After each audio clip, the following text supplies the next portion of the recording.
আজকে আমার রেসিপিতে থাকছে মাগুর মাছ দিয়ে জাম আলুর ঝোল। জাম আলু আর টমেটো দিয়ে আমি ঝোলটা তৈরি করেছি, খেতে কিন্তু ভীষণ মজা হয়। আমি এখানে বড় সাইজের একটা মাগুর নিয়ে এটা ঝোল করেছি একদম জাম আলু দিয়ে। রেসিপিটা আমি কিভাবে তৈরি করেছি একটু আপনাদের সাথে শেয়ার করব। প্রথমে আমি যে মাছটা কেটে নিয়েছি, কেটে ধুয়ে লেবু আর লবণ দিয়ে অবশ্যই মাছগুলোকে ধুয়ে নিতে হবে, তাহলে যে মাছের আঁশটের গন্ধটা থাকে ওইটা আর থাকবে না।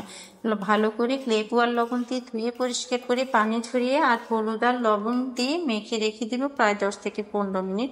আর যে কোনো কাঁচা মাছ রান্নার ক্ষেত্রে আমি লবণ হলুদ দিয়ে অবশ্যই মেখে রাখি আধা ঘন্টা পর্যন্ত, তাহলে মাছটা যখন কষিয়ে নেবেন তখন ভাঙবে না। না হলে তাজা মাছ যখন রান্না করবেন কষিয়ে নেওয়ার সময়, কষিয়ে রান্না করার ক্ষেত্রে রান্না করার সময় ভেঙে যায়।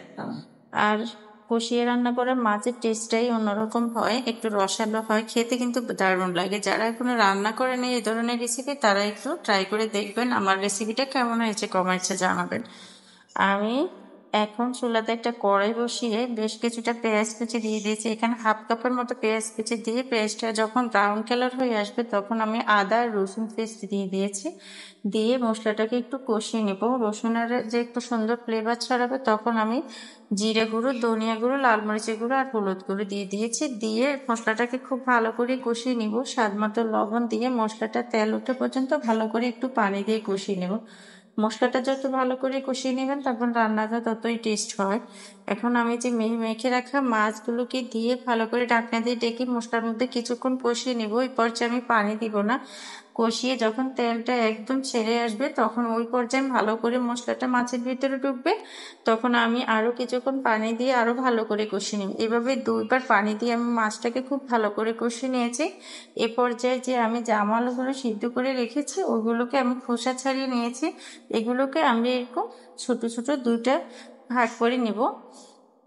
যেহেতু আস্ত চাইলে আস্ত রান্না করা যাবে, যেহেতু এগুলো বেশি মোটা না, চিকন চিকন জামের মতো দেখতে। অনেকটা কালারটা দেখেন একদম জাম কালার মতো, তাই এটাকে মনে হয় জাম আলুই বলে। এখন আমি একটা কড়াইতে সামান্য তেল আর একটু হলুদ ছিটা দিয়ে দিয়ে আমি জাম আলু একটু ভেজে নিব। ভেজে নিলে রান্নাটা আরো টেস্ট হবে, অন্যরকম একটা টেস্ট আসে। এখানে সুন্দর করে বাদামি কালার করে আমি ভেজে নিব। যেহেতু এটা কালারটা বোঝা যাচ্ছে না, এই আলুটার কালারে এমনি গোলাপি গোলাপি একটা কালার। এখন আমি এরকম লাল লাল করে আলুগুলোকে ভেজে নিয়েছি। আমি যে মাছগুলো কষাতে দিয়েছি একদম কষিয়ে ঝোলটা যখন গাঢ় হয়ে আসবে ওই পর্যায়ে আমি জাম আলুগুলো দিয়ে দিব। আমি এখানে 2 থেকে 2বার পানি দিয়ে মাছগুলোকে খুব ভালো করে কষিয়ে নিয়েছি। এখন আমি মাছগুলো তুলবো না, ভেজে রাখা আলুগুলোকে দিয়ে দিয়েছি। আলুগুলো সিদ্ধই করা, তারপরে মশলার সাথে আমি কিছুক্ষণ আরো কষিয়ে নেব। মশলাটা যেন আলুর ভিতরে লবণ হলুদ মরিচ ঢুকে, এজন্য আমি টমেটো কুচিগুলো দিয়ে দিয়েছি। টমেটো যে কেটে রেখেছি ওই টমেটোগুলো কেটে বাকি ঢাকনা দিয়ে ঢেকে রেখে দিব। আরো কিছুক্ষণ রেখে একটু ঢাকনাটা উল্টিয়ে আরো কিছুক্ষণ নেড়ে চেড়ে একটু লেবুর রস দিয়ে দিয়েছি। এই রান্নাটাতে চেষ্টা করবেন লেবুর রসটা দিতে, তখন খেতে ভালো লাগে আর মাছের কোনো গন্ধ থাকবে না।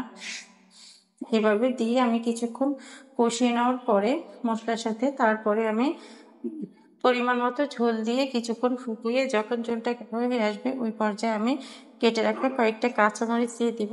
কাঁচামরিচ দিয়ে আরো কিছুক্ষণ রান্না করে তারপরে নামানোর আগে একটু টালা জিরের গুঁড়ো দিয়ে নামিয়ে নিব। ব্যাস তৈরি হয়ে গেল আমার মাগুর মাছের ঝোল। এই মাগুর মাছের ঝোলটা কিন্তু অসম্ভব মজা হয়েছে। আর যারা এখনো এই ধরনের মাগুর মাছের ঝোল এভাবে রান্না করে নেয় একবার জাম আলু দিয়ে রান্না করে দেখবেন, অসম্ভব মজার খেতে হয়। যারা আমার ভিডিওটি দেখছেন রেসিপিটা কেমন হয়েছে কমেন্টসের মাধ্যমে জানিয়ে দিবেন। যারা এখনো আমার চ্যানেলটিকে সাবস্ক্রাইব করেনি প্লিজ চ্যানেলটিকে সাবস্ক্রাইব করে দিবেন আর পাশে থাকা বেল বাটনটা করে দিবেন। সবাইকে ধন্যবাদ জানিয়ে শেষ করলাম আমার আজকের আয়োজন।